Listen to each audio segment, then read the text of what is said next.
nag-member po tayo. Ako po ay nag-member ng mahal. Nag-collapse po ang mahal. So, ngayon, yung namin pong hulog doon na loob ng 5 years ay hindi pa namin ma-reimburse kasi wala na yung opisina. So, wala na. So, naghanap po tayo ng buhay, legit, na kung saan makakatulong. Now, tingnan po ninyo, ang message po natin ngayon ay makikita po natin sa Genesis chapter 2, verse 4 hanggang 5. Binasa kanina ni Elif. Pwede mo kayo plus, ano yung ano na yun?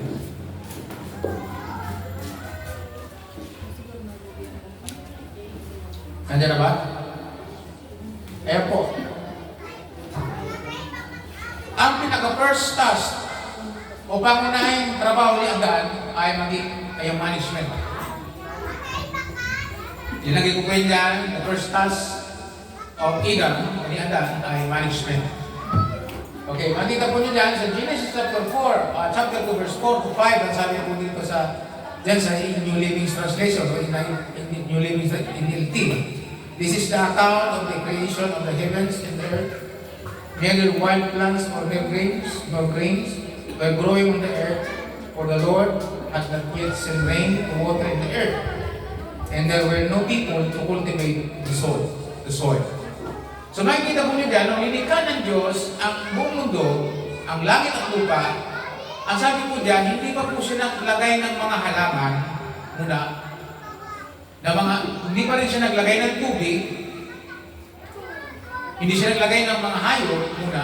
Bakit? Sabi niya, sapagkat ang sabi ng dulo, wala pang taong magkukultivate. There is no, sabi niya dyan, where there are no people to cultivate the soil.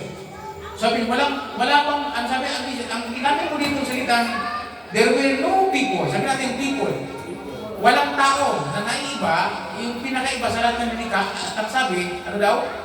To cultivate the soil. Yung word na cultivate, pag pinag-aralan ko natin mabuti sa Greek, ay management po yun. Wala pa daw manager, wala pang mamamahala. Nakukuha ko pa rin ako. Wala pa daw pong mag-cultivate, wala pang magmamanage, kaya wala pa po siyang ginawa. Hindi siya nagpadala ng ulan, hindi nagpatubo ng halaman, hindi naglagay ng hayop, dahil ang sabi, wala pang mag-cultivate na tao. Ngayon, nung nagpasya ang Diyos na maglilika na siya ng tao, din ginawa niya muna ang lahat. Rinini po niya ang lahat ng creation. Pag binasa po ng Bible, linikha niya muna lahat ng bagay, at pagkatapos ng malikha niya ito, ang sabi niya, ngayon, lalangin natin ang tao ayon sa ating wagis. Nabanggit ko ni tatay kanina yung mga salitang atin. Yung sabihin yung plural na salita na ang Trinity magkasama sa creation. Sila po yung may gawa. Okay. Si Jesus Christ na ang living word na lumikha. Sabi ko sa Colossus chapter 1, verse 18. Verse 16 to 18. Sa pamamagitan niya, nalika ang lahat ng bagay. Sabi ko, si Kristo po yun. So, hindi po yung Trinity ang topic natin. Ang topic po natin ay hindi ginawa ng Diyos ang mga bagay-bagay po na dito sa to dahil wala pa pong mag-manage. Sino word, wala pang mag-manage. Ngayon, nung magpasya niya, maglilikha na siya na mag-manage. Ginawa na po niya lahat. At pagkatapos nilang yung tao ay sa bangis, at ang sabi, ilinagay niya sa hardin, at ang sabi, sila ang mag-manage. Nung inutusan, ang sabi niya, napansin niyo yung sinita niyo, sabi niya, lahat pwede niyong kainin, pamalaan niyo. Nung linikha na niyo sa lahat ng hayop, sabi ng Bible, wala silang pangalan.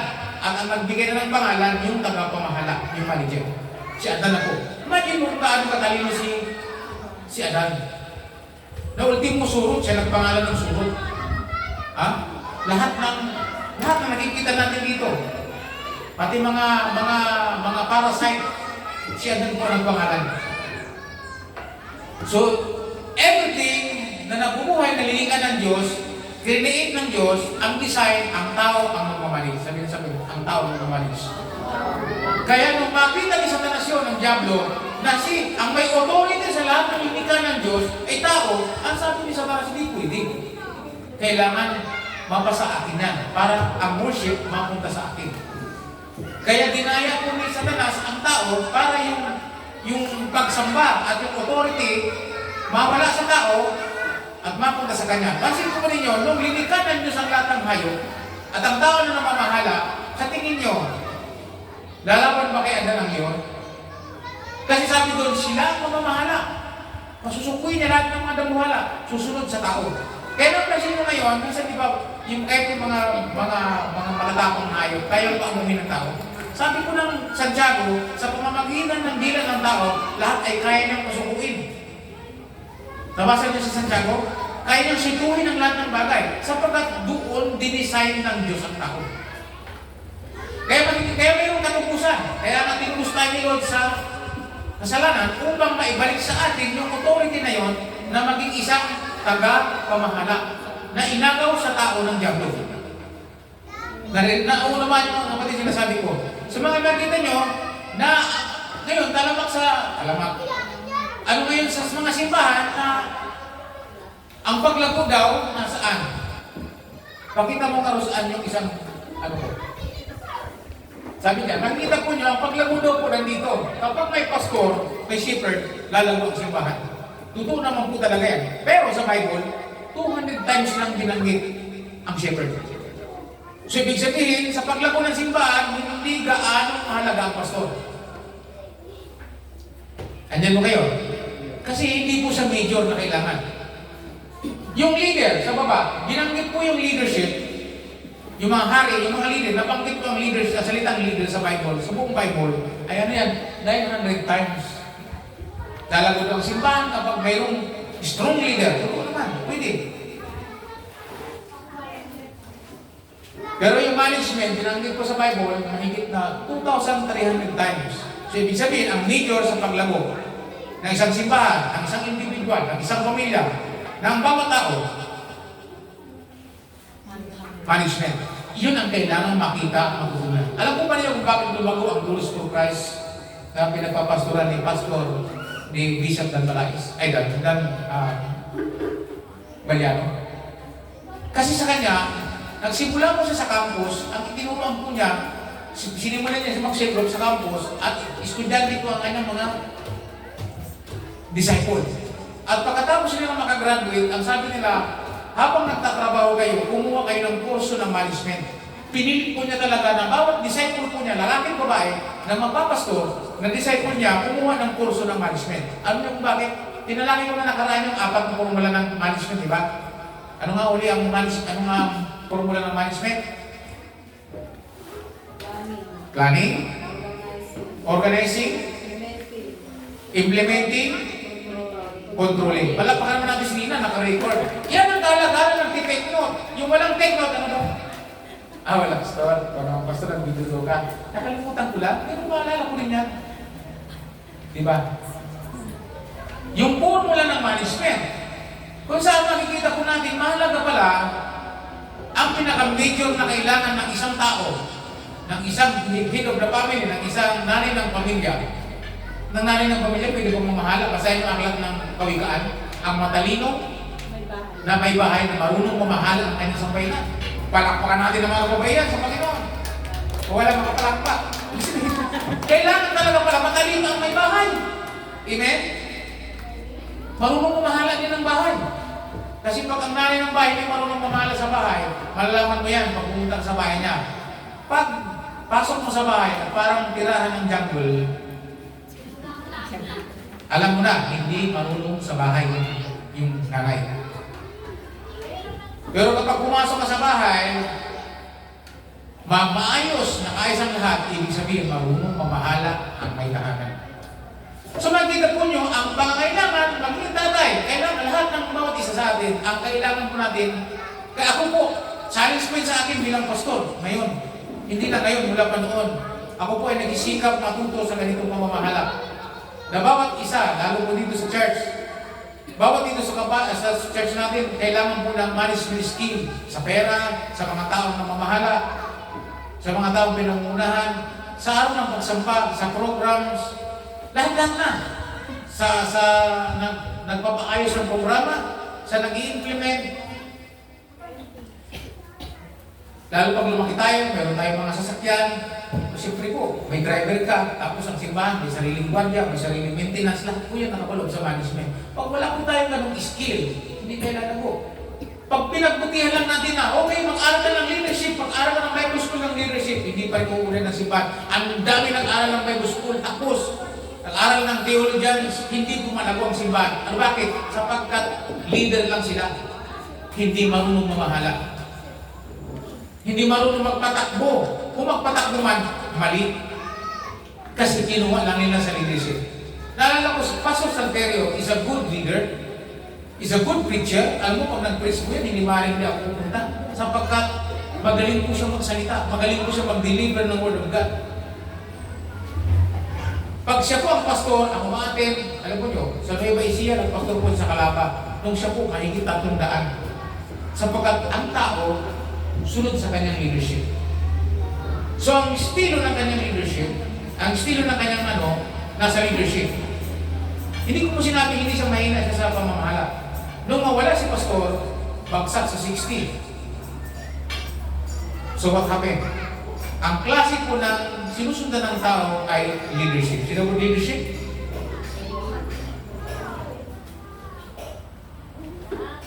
Ang iba naman, pastor, pagka pastor, magaling lumalaw, magaling mag-ilot-ilot. Pag nawala yung pastor, bagsak na yung simbahan. Naku, na hindi na nyo makakapit. Pero kung ang pastor, ang kinuha, at kinuha i-implement sa church, ay itong manager, yung pagiging manager, kaya pinagtatawag ko yung manager sapagkat yun po ang totoo. We are created, designed to manage. Napansin po man niya sa Genesis. Never po siyang gumawa ng mga bagay-bagay hanggat hindi nakaplano ang tao. At nung magawa na po niya, mula sa unang araw hanggang sa itong araw nagpahinga po siya. Sa ika-anim na araw, linikha po niya ang tao. Sabi, at nung matapos ng lahat, at sabi, nasihan ng Diyos sa kanyang mga ginawa, at sinabi, at ngayon, dalangin natin ang tao ayon sa ating wangis. Anong gagawin nila? Sila ang ilalagay na tagapamahala. At sabi nga Diyos sa utos sa kanila, sabi niya, isubdue niyo lahat, masupurin niyo lahat, kayong masusunod, maaaring kainin ng lahat. Lahat magagawa ninyo, sa inyo yan. Ginalagay ko kayong tagapamahala dyan. So, dapat po, malinaw po sa atin yung pagiging manager po natin. Amen. May pinag-aralan man tayo, wala, mayroon po tayong skill ng pamamahala. Amen po ba? Napansin niya, may nagkwento sa ating mag-asawa na siya daw po ang gastador. Pero yung asawa niya lalaki ang marunong mag-control o marunong mag-manage ng pera. Taas ng kamay ng mga gastador. Ayaw malaman. Yung asawa niyo ba maayos pera? Minsan, nagkwento si Sister Wing, alam mo, hindi ako mawag ng pera kasi ako, wala akong, sabi niya, hindi niya maamin wala siyang management. Pag manamalingkiin, walang listahan. Kung ano lang anak ko. Dati yung asawa ko, gano'n din, pupunta ng Singapore. Basta may 2,000 budget. Pagdating doon, walang listahan. Lagi na lagi. Pagdating doon sa counter, tapos yung 2,000, biglang magbabawas. Kawawa naman yung taga-ayos doon, alitin mo na sa kapabalik-balik doon. Kasi bakit nangyari yun? Walang alam sa management. Anong sabi nang nandun sa nasa counter namin natin? Yeah? Consuming, kasi kukuha, hindi naman pala kayang bayaran. Anong kulang? Management. Kaya yung po natututong maglista ng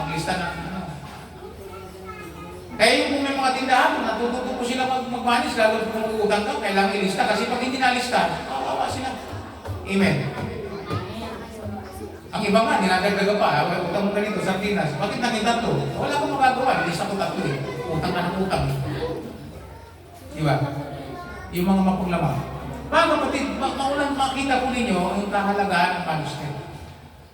Mahalaga maging pastor tayo, maganda maging leadership tayo. Pero pag lahat ng iyan ay meron tayo, kahit magpastor tayo, kahit maging leader po tayo, kung wala po tayong alam dito sa pamamahala, wala pong magandang aasahan sa atin ng tao. O walang aasahan sa atin ng ating pamilya. Alam po ba ninyo, galit po tayo sa Chinese. Sino po siya dito may nararamang galit sa Chinese? Wala naman. Hindi kayo galit sa Chinese. Huwag kayong magalit sa Chinese, pag hindi lang tayo ng Chinese, bawat isa sa inyo, ang katapat 10 o 100. Kasi billion sila, tayo million lang. So, ibig sabihin, si Jaira, katapat niya sa daang Chinese. Tingin isang pitik lang yun, patay ni si Jaira. Tingin isang kurot lang yun. Hindi mo sa daang kurot, ano nang may XB ka na doon. So, ibig sabihin ko, matindi. Ano, ang Chinese, ano ba? Sa kanila, ang batas ng Chinese, lahat ng lalaki, kailangan, pag edad ng 18 hanggang 21, sundalo ka. Pagkatapos, nagsundalo ka, paglabas mo, mag-aaral ka pa ng management. Lahat sa kanila, lahat ng Chinese, nag-aaral ng management. Bakit ginawa mo ng Chinese yan? Kasi gusto nilang i-dominate ang buong mundo. Kahit sa nila, padala ang mga tao nila, marunong mamahala. Amen? So ngayon, magandang balita ngayon sa Pilipinas. Mandatory na ng lahat ng 18 edad na lalaki hanggang 65, kailangan magsundalo. Kaya magugulat po kayo, pag ang pangalan yung nakalista, obligado, magti-training ka ng sundalo ng 2 buwan, i-reserve ko po. Dahil hindi nyo po na nababasa, hindi pa nyo nalalaman. O, hanggang 65 po. Nagulat po ako. Lalaki, hindi pa kasama babae. Salamat kayo, pero marami na mga babae sa talo yun. Mga kapatid, bahagi po yun ang pamamahala ng bansa. Ngayon, tingnan po ninyo ang kalaga dito sa atin. Ang gusto ko lang makita po ninyo, na kunin po natin, ilagay natin ang sarili natin sa poder ng Diyos na gusto niya mangyari sa atin. Na ang gusto kong malaman ng kaunti sa atin, tayo design ng Diyos para mamahala. Sabi mamahala. Dinesign tayo ng Diyos para mamahala sa lahat ng bagay. Napansin po ba nyo mula nung linikanan ng lahat ng bagay? Kompleto yun. Pagkain, hayop, everything. Prutas, bukid, lupa, ulan, lahat nakapaloob sa pamamahala ng tao. Amen po ba? Lahat po yan ilinagay ng Diyos sa tao. Ilinagay ng Diyos sa kamay ng tao, ilinagay ng Diyos sa isipan ng tao, ilinagay ng Diyos sa dila ng tao. Na kapag sinabi mo, inutos mo, mangyayari yun sa mga linikha ng Diyos. Pag sinabi mo sa leon, oops, huwag mong gawin yan, susunod po ang leon sapagkat ang Diyos nga naglagay sa iyo. Alam ng leon yun. Amen po ba? Kaya yung mga, paano maibabalik ang authority nyo? Ibinalik po yun nang tayo tinubos ni Lord sa krus ng Kalbaryo. Sana maunawaan po ninyo yung mga meaning ng dugo ng Panginoon mula sa kurong tinig, mula sa dugo sa pako, sa kamay at paa, dugo sa mga latay niya sa kanyang katawan, at yung dugo sa kanyang tagiliran at tubig. May mga meaning po yun. Di ba, naituro ko na sa inyo na tumakas ang dugo sa koronang tinig, tinubos tayo sa sumpa ng kahirapan, sa isip ng kahirapan. Di ba? Nung sinumpa ng Diyos at nung magkasalang tao, sinumpa niya ng Lord ang ground, sabi niya mula ngayon, maghihirap ka, at ang mga yung tutubuan ng mga tinig, at bago ka makapamuhay, sabi niya, maglilinis ka, at saka magtanim. Sumpa yun ang kahirapan dahil sa kasalanan. Pero nung ang Lord ay malagyan ng koronang tinig, yung sumampalataya doon, makakalaya sa espiritu ng kahirapan. Kaya kung tumanggap kay Jesus, kasama po yun. Kailangan lang natin baguhin ang ating isipan. Na tinubos na ako ni Lord dyan sa kahirapan. Hindi ko natanggapin ako'y mahirap. Amen. Kahit mahirap na ngayon, sabihin ko isang kahit ko kaka, hindi. Narinig ko kay pastor. Sabi sa salita ng Diyos, tinubos na ako ni Jesus dito. Naniniwala ako sa ginawa ni Jesus sa krus ng Kalbaryo. Na sa pamamagitan ng kanyang puro ng tinig, ang aking isipan hindi ko papayagan maging isang isip mahirap, utak na hirap. Ako ay utak na pamamahala ng mga bagay na linika ng Diyos. Amen? Amen. So pag nabago po yan, ano mangyayari? I-bless ka na ng Panginoon. Kasi ready ka na. Napansin po ba ninyo? Hindi gumawa sino ng tagapamahala ng likha ng mga bagay na pamamahala hanggat hindi pa niya nakaplano ang tagapamahala. Wala pong mag-cultivate, wala pong manage. At napansin po ba ninyo, ngayon, i-ready po niyo yung sarili niyo sapagkat kapag po niyo ito, kung saan ka naroon, ihanda ka ng Diyos sa isang klase ng pamamahala. Mula po sa ating sarili, at tulad po naman kayo kanina, pag tayo ba'y namatay, o anong klase ng pamamahala ang iiwanan natin sa ating pamilya? Sino gusto pong maiwanan pamana? Anong klase mana ang makukuha mo? klaseng mana? Yung pag ililibing nga lang, ang mana mong iiwanan, utang. Diba? Naranasan po namin yan. Sa Bicol. Namatay yung pamilya, hindi maliging libing, puro utang. At pupunta pa sa mga kapag-anakan ng mga kurikot para makahingi ng suporta. Di po kawawa. Ano po yan? Ang kailan dyan? Management po yun. Hindi nakita. Ngayon, tayo mga kinukusin ng Panginoon, tayo may mananampalataya na. Kunin po natin ang free will ni Lord. Yung prinsipyo na tayo natubos na dyan. At ako ng dahilan, tayo nagpapamala. Nung makita ko sa bundok, naghahanap po ako ng sambong para maalaga, kasi natutubiro ako sa ihi. Tirap ako sa ihi. So sinabi ko, baka namaga naman na aking prostate. Makita ko sa tuktok. Nung makita ko sa tuktok, pinaalala naman ng Panginoon. Doon, masugal pa naman yung daan. Hanggang ngayon, may mga tamang pa ako ng kawalang alahi. Nahawi-hawi ko lang. Ako makita ko doon. Kasi pag doon dati, nung ako naakyat, yung ako sisignal, naging prayer mountain ko po yun. Nagtayo pa nga ako na may luna eh. Doon pa ako nananalangin. Ang pahabang paakyat, umiiyak na po ako, sabi ko, Panginoon, miss ko doon. Tapos doon po, pagkakuha ko ng sabog, nanalangin ako sa Panginoon. Tapos pinalala sa akin, Lord, doon. Sabi niya, dapat maalala mo na ang pagkalikha ko sa iyo, ay design para mamahala. Yan, diyan ko kayo dinubos. Hinamon tayo sumpa ng nahirapan, na tayo ay nakagapos, at may tinubos tayo upang maging tagapamahala ng lahat ng bagay na nasa atin. Amen po ba? Even yung ating, nagkukwento kami natin, hindi ko kanina, even yung ating, ang tawag, yung ating sarili, yung self-control, i-manage po natin yun. Manageable yun. Palapakan natin ang Panginoon. Napakahalaga po yun. Nagkakaroon ka ng kakayahan ng pamamahala ng sarili mo, kaya mong kontrolin. Amen po ba? Kaloob po ng Diyos yun. Design tayo ng Diyos para po. So maraming klase ng pamamahala na dapat malaman natin. Siyempre, may ibang pamamahala sa mga hayop na binika. Siyempre po, pagka napiling mo, ako nanonood ako ng mga tao, magaling mo mahala, na napabait po nila yung mga leon, mga tigre, meron po sila mga alaga, na talagang sa kanila lang mabait. Paano nila nagawa yun? Kasi kaya kong gawin ng tao yun. Original design. Ngayon din naman, napanood ko nga yung isang batang babae na maliit pa siya, meron po siyang nakitang ating puma, yung maitim, na ng anak ng puma na naligaw, inalagaan po niya. Nung lumaki, binitawan po niya sa gubat. Yung nagkaiwalay sila. Lumipas po ang 16 years, bumalik po siya sa gubat. Nakabalik po siya sa gubat. Tapos sa kanyang paglalakad, nagsalubong po silang dalawa. Nakadapayan ng puma at ready na po siyang sumalakay. Tinitigan siya ng batang babaeng nalagitan. At nakita, sabi niya, yes, I know, it's you. Ibig sabihin yung inalagaan niya. Ibinalis ko niya. Ang ginawa ng babae, lumudang sa paa at pagkatapos, tinitigan niya ang liwa ng puma, tapos ginanyan niya. Nung makita ng puma na yun yung nagmanik sa kanya, nung maliit pa siya, biglang sumugod. Ano ginawa? Kinagat mo yung bata? Hindi. Niyakap niya yung bata. Sabi ng babae, I know, it's you. So, nag-reunion silang dalawa. Anong mayroon? Kaya pamala ng tao kahit ang hayop. Kumuha ko ng puta kay John.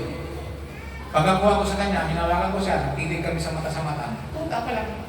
Ang sabi ko sa kanya, ang pangalan mo ay Blackie dahil may tinta. Sabi ko. Tapos, dala ko sa mga ganyan. Mula ngayon, dito ka tatay, dito ka iilig. Huwag ka nang tatayo sa loob ng bahay, mahihirap kung linis. Ngayon, alam niya kung sino siya. Pag sinabing Blackie, nawawala ka sana. Biglang susunod siya. Hindi siya. Bakit? Kaloob, design tayo na kahit ang hayop pamalaan. Amen po ba? Ang alam lang kasi natin parang pamalaan, mahilig lang tayo mag-manage mga resources. Kung ang hayop kaya pamalaan, di mas lalo ng pera, mas madaling pamalaan. Amen po ba?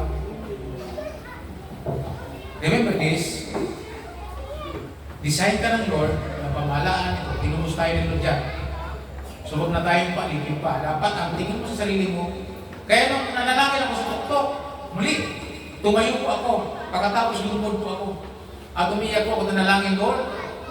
Sabi ko sa kanya, sinisigaw ko sa sarili ko, I am not a mistake. Hindi ako isang mistake sa lupang ito. Sinasabi ko, nanalangin ako, Lord, salamat Lord, dahil hindi ako isang mistake dito sa lupa. Salamat din lang muli ko dito sa bundok para lang manalangin at makita ko lahat ng bagay dito. Sabi ko, hindi ako isang mistake. Anak ko ng Diyos, tinubos ako ni Kristo sa lahat ng kahirapan sa lupa. Mula sa puro, ginangin ko po yun. Ako yung design para mamahala sa lahat ng bagay. I-design mo ko dito, tinubos mo ko para dito, Panginoon, para maging isang ganap na manager. Hindi lang isang pastor, hindi lang isang leader, hindi isang tunay na manager na pagkakatiwalaan mo sa lahat ng bagay, Panginoon. So hindi ako mistake. Anak mo ako, so gagawin ko po ang aking magagawa para sa ibang lugar. Dapat po ang preaching ko ngayon, portion for the priest. Pero hindi ko yun. Ang kailangan ay, makuha po ng bawat isa atin. Na ang buhay mo ay hindi isang pagkakamali. Sa hindi isang pagkakamali.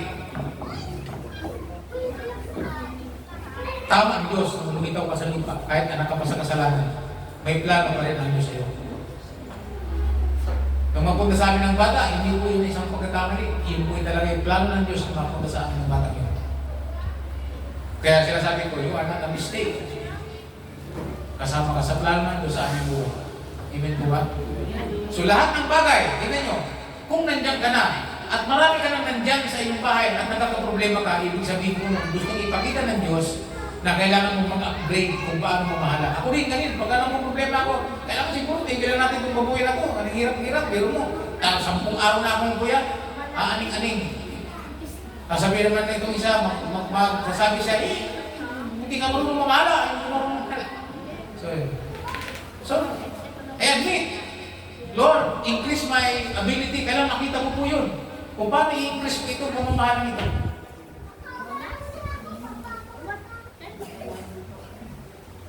Sino po sa inyo dito, marami na kayong intindihin sa buhay? Kinakapos na. Hindi na kayang survive. Ibig sabihin po, kailangan nyo lang mag-upgrade. Kailangan nyo na i-skill. Tungkol sa pamamahal ng pera, nahihirapan na ba kayo mamahala sa pera? Tapos ang kamay na nahihirapan mamahala sa pera? Praise the Lord. Alam mo si amin. Sabi niya, Pastor, wala pa eh. Hindi pa talaga naman, ayun tayo pong bilangin ko na yun. Sino po sa inyo dito gusto magkapera na magdamag ka magbibilang? Taas ang kamay. Amen. Taas ang kamay. Amen. Oh. Yung magdamag ka, hindi ko patapos magbilang. Pero kung gano'n, makinig kayo mabuti. Yung aking mentor, dahil pinagpala sila ng Panginoon, yung opera nila sa simbahan, magdamag nang bibilang yung kanyang mga tagabilang. Hindi mo magdamag. Sabi ko. Isip ko. Sabi ko tayo. Makiyabang yan. Sabi, hindi, tanongin mo yung mga taga-pamahalan natin. Nag-record po sila eh. Kaya nga si Irene, hinari ko na siya eh. Volunteer muna. Kasi wala pa tayong masweldo sa kanya. Yung taga-record pa ng lahat ng offering nyo. Lagot kayo ngayon, nakalista kayo ngayon. Kasama po sa pamamahala yun, magdamag yun. Sino gusto sa inyo gano'n? Magdamag ng pera, magdamag ng bibilang pera, hindi patapos. Puyat na puyat. Yung magandang pagpupuyatan, yung bibilang. Maganda po yun. O sino sa inyo, hirap na hirap mag-manage ng pera. Ang hirap kayo mag-manage ng pera na wala ka ng pera. Ha? Mahirap po yun talaga. Yung mag-asawa, sabi niya, pag nagkapera tayo, sabi niya, magbili tayo ng radyo. Sabi ng asawa, sige. Sabi ng lalaki, bili tayo ng radyo. Sabi ng isa, ako, gusto ko sa FM, gusto ko tugtugan. Sabi ng asawa. Kaya sabi ng asawa, hindi, gusto ko doon sa may drama, maganyan ganito, makikinig ako. Nag-away yung asawa dahil hindi magkasundo. Sabi niya hindi pa nga nakakabili ng radyo, nag-away ng dalawa. Sa pamamahala pa lang radyo, hindi pa nabibili. Nag-away, dalawa. Sira yung radyo. Sabi niya, sirain yung radyo niya, o sa akin ko yan. Sabi ganun. Ang hirap po yung mamahala ng wala pa. Pero mga kapatid, ang kagandahan sa Bible, sa salita ng Diyos, bago ka niya ilagay sa ganyan, ready na po ang pamamahalaan. Napansin niyo ba yung Panginoon, sabi ng Panginoon sa mga sabi niya, the harvest is plentiful. Sabi niya, ang aanihin ay sagana. Tingnan niyo, saganang aanihin. Ano lang kulang? Yung magmamanage, yung mag-harvest. Ang pag-harvest pala, may tamang management ng pag-harvest, di ba? Kung makinig kayo. Nagtanim kami ng palay. Isang kaban. Umani po kami dapat mga higit, isang daang kaban. Kasama ko si Pastor Herme. So binigyan ni Ninong Uno ng itong 20 mil, gastusin ko para magbuha ka ng mga tao na maggagamas para maganda ang harvest. Ang ginawa ng isa, dahil hindi ginastos yung iba, pinunaya ang pera, at siya na lang daw po ang isa, hindi niya nakatapos, so 1/4 lang ang nagpapasan niya. So anong nangyari? Tinubuan ko ng mga matataas pang mga halaang talahi. Kaya si Paring Tuto, kasama ko sa nag-harvest. Habang nag-harvest, nagtatabas. Para makuha lang yung palay. So imbis na makaani kami ng isang kaban, 40 na lang. Kasi tinalinisan. Anong problema? Yung tagapamahala, hindi marunong. Kurap. Imbis na may pupunpun doon sa mga tao maglilinis, magagamas, isa mga kabuling palay, hindi, sinarili niya, hanggang hindi niya naman naubos magagasan. So what happened doon sa harvest? Wala. So ibig sabihin, yung harvest, may management po yan. Dapat marunong yung nag-harvest, marunong kamahala sa harvest. Alam mo yung palay, pag nagtanim ka ng palay, 4 months lang yan. Pag hindi mo na-harvest yan, dadapa po yan, malalagyan ng pusa yung butil. Dapat eksaktong time ng harvest, maubos po yan. Amen. Kaya kami iba matalino lang, kung mayroong kalaya, di uso lang yung nagaling ng Thailand, yung masinere na pang-harvest. Na pag harvest mo yan, tuloy-tuloy lang harvest, may 4 na tao doon na nakasakay, mayroong sako, mayroong tagasahod, mayroong usa na tumatapon po yung dayami. May tagasahod na lang, may tagatahi, tapos lalaglag na lang yung palay na nakasako na. Malinis na po yun. Harvester ang tawag. Ibig sabihin, maganda ang management. So sa pag-harvest, kailangan ko ng talino dyan. Kailangan din ng skill. Kailangan ko kunin. Alam mo ba ninyo na kahit hindi ka nakapag-aral, kahit hindi ka nag-grade 1, kung mag-aaral ka lang kung paano ang skill, kaya. Amen po ba? Kaya. Sapagkat bakit kaya? Sabi mo sa katibo mo, ay gusto kasi siya kaya, hindi ako nakapag-aral ng ganyan. Hindi, kaya mo yan. Sapagkat bakit? Tanong, si Alan, saan nag-aral? Meron bang inaralan sa universidad?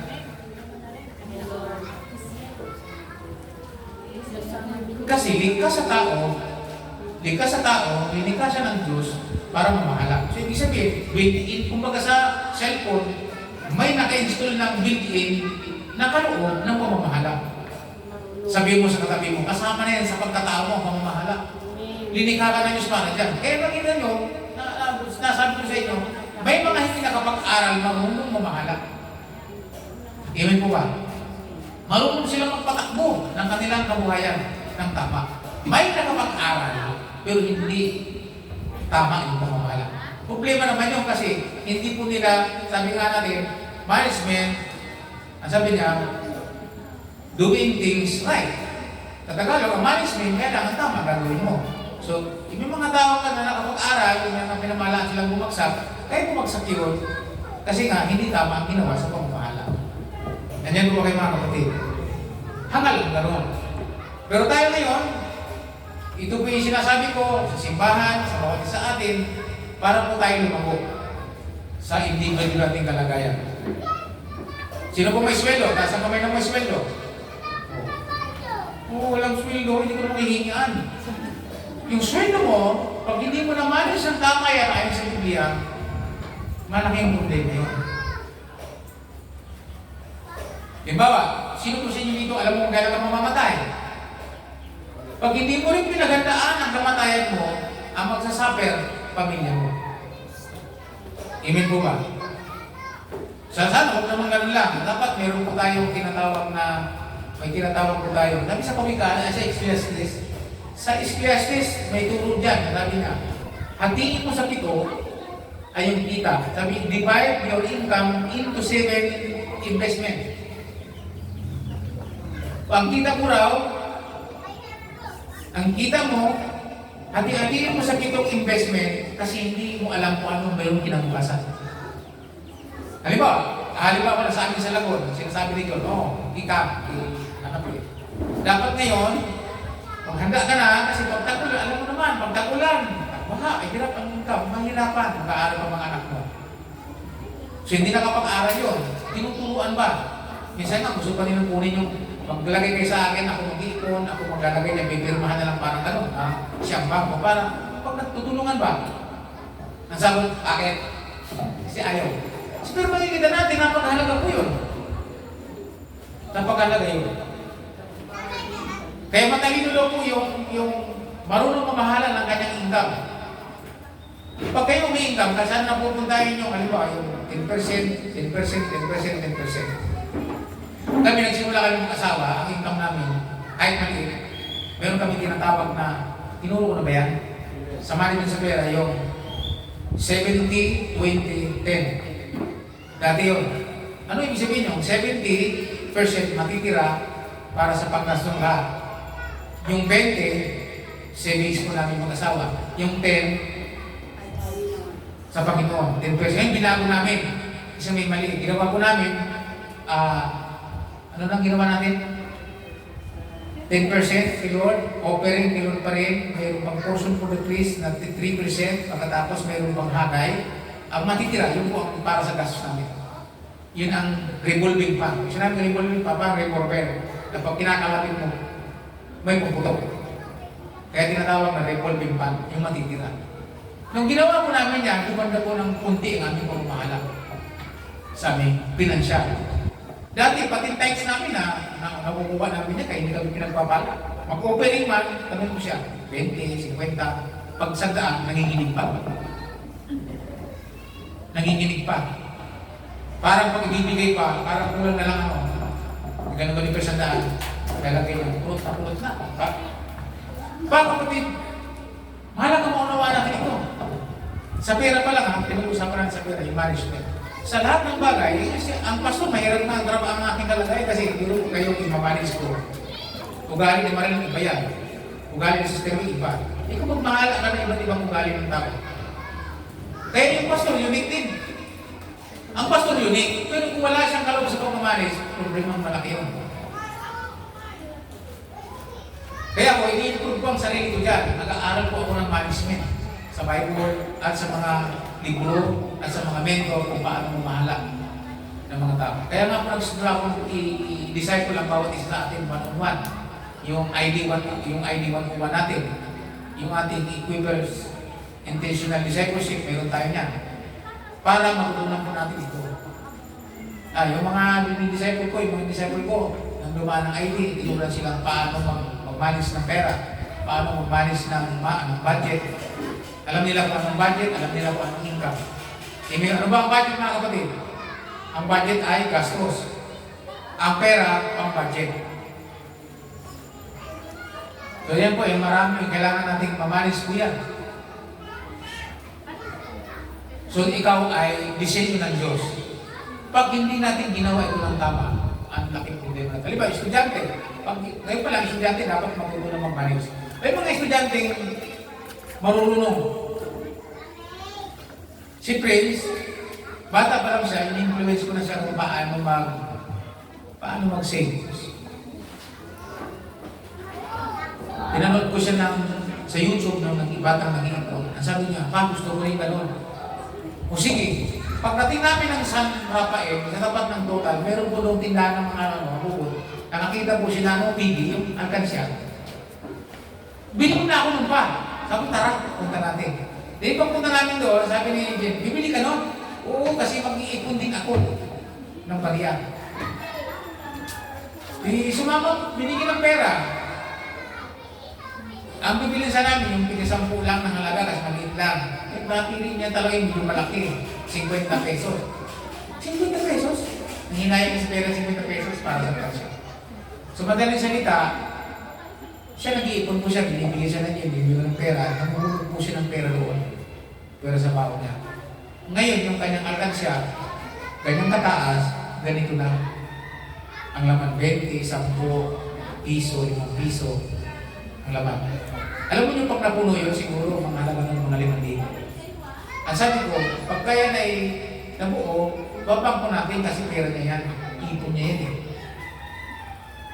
Ang sabi niya, kukunin ko at i-invest ko sa pag-ibig. Sabi ko, hindi naman sa iyo. Pag-ibig mo naman yung kanya eh. So makikita po natin, dito, yan pa lang, ititrain natin ang sarili natin, pati mga anak natin patulog dyan. Hindi lang puro gastos. Yan po niya yung mga bata ngayon, yung mga kabataan ngayon, nakikinig po kayo estudyante. Pag tumanggap ng pera, sino nangiginabang? Ang sabi ko na kay Ecclesiastes, pagkita mo, pilitin mo ma-divide mo na sa pitong investment. Kasi pitong lalagyan o pitong 7 investment na sabi ko doon. Kasi hindi mo alam kung bukas.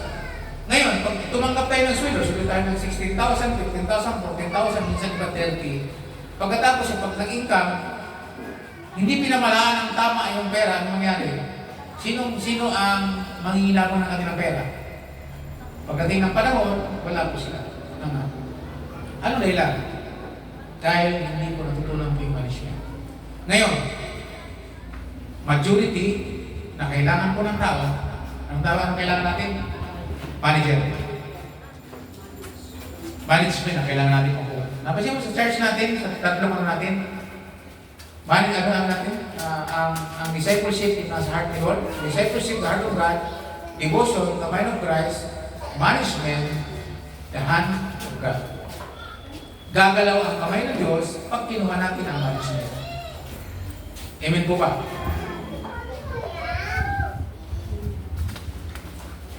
Nalala ko nga, namatay si Kuya Bayani. Dapat membro ng damayan niyo. At least yung pamilya walang gagastusin. Pahangin pa rin ang management. Kung mayroong umiiral na management na pwede natin kunin, sunggaban natin. Amen? Dito din sa atin, pagdating sa pananalapi, pag may kita ka at lumaki ang damo ngayon, hindi lahat ng panahon malaki ang damo. Kaya pag hindi mo minalis ang pera mo ngayon, winandas mo sa mga walang bagay, what happened? Yung alibugang anak, lumayas po siya, hindi marunong mag-manage. Hanggang sa nagbinupulogi po siya. Buti na lang naalala niya, sa bahay ng tatay ko, kumpleto sila ng mga bagay. Even yung aking yung mga alila niya, yung mga katulong niya, maayos ang pananamit, sagana sa pinakain. Pero ako dito na anak, mamamatay sa gulo. So naghingi siya ng tawad sa Diyos, nag-practice po siya ng prayer, babalik ako sa aking ama, at sasabihin kong, Ama, nagkasalang po ako sa Diyos at sa inyo. Sabi niya, huwag na po ninyong ituring na anak, ituring na lamang ninyo isa sa inyong mga alipin. Ang rini-request po ng anak, hindi na siya anak, hindi na po siya kasama sa may authority, kasama na siya sa kanyang alipin, alila. Mabuhay lamang. Buti na lang, restore po siya. Ang bait, palapakan natin po Panginoon. So, ang bait ng Diyos. Tinubos tayo para mabalik tayo sa posisyon ng pagiging isang manager. So, anong kailangan natin? Kunin po natin ang karunungan, ang kaalaman ng pagiging manager. Kulang kayo sa kaalaman sa pananalapi, hindi ko na kaya ituro basta yan. Kung meron pong available sa market, mura lang naman, mahigit lang 150, meron nga 100. Pagtanong kayo sa YouTube, marunong kayo mag-cellphone. Hanapin po ang pangalang Chikitan, Christian po yun. Nagtuturo po tungkol sa financial management. Gaganda talaga ang buhay mo. Si Jen, estudyante po siya. Bumibili po siya. Ako nakiki-estudyante lang sa kanya. Sino nakabasa ng libro ni Chikitan? Tuturuan ka. Lahat ng mga mayaman ngayon na kinuha ang seminar ni John Maxwell tungkol sa law of management, gumanda ang buhay. Kaya maganda kung kunin po natin ito. Kahit anong galing po nating leader, kahit anong galing nating pastor, kahit anong galing nating talentado tayo sa mga bagay-bagay, pag hindi tayo marunong mamahala, hindi natin kinuha ang management level, walang success. Talunin tayo ng mga taong hindi nag-aral pero marunong sa management. Alam ko ba nila kung sino magagaling sa management? Kahit hindi nakapag-aral, pag marunong magbilang ng pera, marunong magkwenta, aasin sa kuya. Amen po ba? Kaya yung mga bata pa lang po ngayon, turuan na po ninyo, siyempre hindi ko gaano marunong magtingin ng pera kung ano ito, 5, ito, 20. Ang alam pa lang po niya, 5 sa kasampo. Yung bariyang 20, hindi ko gaano alam. So kailangan niya malungan yun kasi kasama sa management. So challenge ko po kayo mga kapatid. Bawat isa narito ngayon. Design ka, tinawag ka ni Lord, tinubos ka rin ni Lord para maging isang tagapamahala. So tayo lahat po dito mga taga-pamahala. Sabi ko na nakaraan, mga taga-pangasiwa. Sarili natin, pangangasiwaan natin, pamilya natin, pangangasiwaan natin, mga pera natin, pangangasiwaan natin, kung meron man tayong alagang hayop, pangangasiwaan natin, kung meron tayong mga livestock, pangangasiwaan natin. Marami po yan. Bawat level, may problema. Ang kailangan lang, maayos na pangangasiwa. Amen po ba? Sino po sa inyo rito may dalawang cellphone? Okay, meron po may dalawang cellphone? Ang dalawang cellphone, pag hindi mo kayang pangasiwaan, walang silbi. Siguro dapat nagdalawang cellphone, may maraming business, maraming inaasikaso, ang dalawang cellphone. Kausap sa isa, mag-ring yung isa. Yung mga nagra-rise, yung mga vlogger. So, mga kapatid, hindi ko haba masyado kasi ito yung gusto kong i-deliver, i-deliver na gusto natin matutunan. Tayo maging mga manager. Ito po yung second level na aming tinuro. Kung nakaraan, tinuro ko po yung formula ng pamamahala. Ngayon naman tinuturo po sa inyo yung design nito na dapat talagang seryosuhin po natin ito. Amen po ba? Ang linggo po ba, ang araw ng pagsampay, manageable? Pamamahala mo sa sarili mo na ang sarili mo ay sasamba sa Diyos pag-araw ng linggo. So, kung ano man po meron kayo ngayon, iyan ang design ng Lord at pwede po nyo improve. Dito sa atin, ang masasabi ko lang po, meron tayong mga livestock, income, negosyo, lahat po yan ang kailangan pag-aralan kung paano po yan mag-improve.